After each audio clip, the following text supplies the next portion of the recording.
এবার খেলা হবে। অভিজিৎ গঙ্গোপাধ্যায়ের বিরুদ্ধে প্রার্থী হতে পারেন তৃণমূলের দেবাংশু সদ্য রাজনীতির ময়দানে পা রেখেছেন কলকাতা হাইকোর্টের প্রাক্তন বিচারপতি অভিজিৎ গঙ্গোপাধ্যায়। বিজেপিতে যোগ দিয়েছেন তিনি। আসন্ন লোকসভা নির্বাচনে তাঁকে পদ্মপ্রার্থী হিসেবেও দেখা যেতে পারে।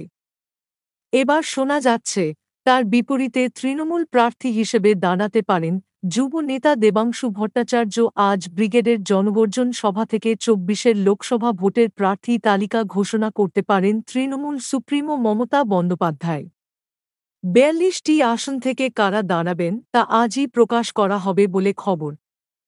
শেষ অবধি যদি কোনো নাটকীয় পরিবর্তন না হয়, তাহলে ভোট ময়দানে মুখোমুখি লড়তে দেখা যাবে অভিজিৎ গঙ্গোপাধ্যায় এবং দেবাংশু ভট্টাচার্যকে।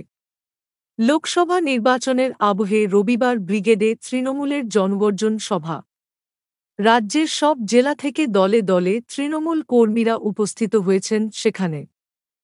অতীতে কালীঘাটের বাড়ি থেকে নির্বাচনের প্রার্থী তালিকা ঘোষণা করেছেন মমতা বন্দ্যোপাধ্যায়। তবে এবার ব্রিগেডের সভামঞ্চ থেকে ২৪ লোকসভা ভোটের প্রার্থী তালিকা প্রকাশ করবেন বলে খবর। তালিকায় যেমন একাধিক পুরনো মুখ থাকবে, তেমনি বহু নতুন মুখও স্থান করে নিয়েছেন বলে জানা যাচ্ছে।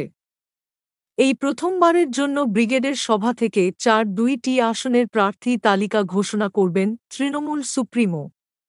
আসন্ন নির্বাচনে ঘাসফুল শিবিরের প্রার্থী হতে পারেন প্রাক্তন ক্রিকেটার কীর্তি আজাদ।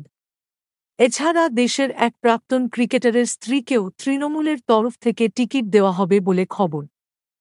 মিমি চক্রবর্তীর পরিবর্তে যাদবপুর কেন্দ্র থেকে এবার দাঁড়াতে পারেন সায়নী ঘোষ।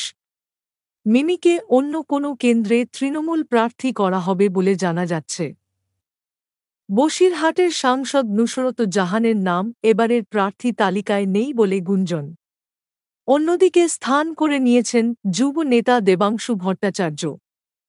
তৃণমূলের সম্ভাব্য প্রার্থী তালিকায় নাম রয়েছে অর্জুন সিং, রাজ চক্রবর্তী, রাজীব বন্দ্যোপাধ্যায়ের। অন্যদিকে ফের টিকিট পেতে পারেন সুদীপ বন্দ্যোপাধ্যায়, শতাব্দী রায়, শত্রুঘ্ন সিনহারা। বাংলার বঞ্চনা জনগর্জন সভায় এটাই মূল ফোকাস হতে চলেছে তৃণমূলের। পাশা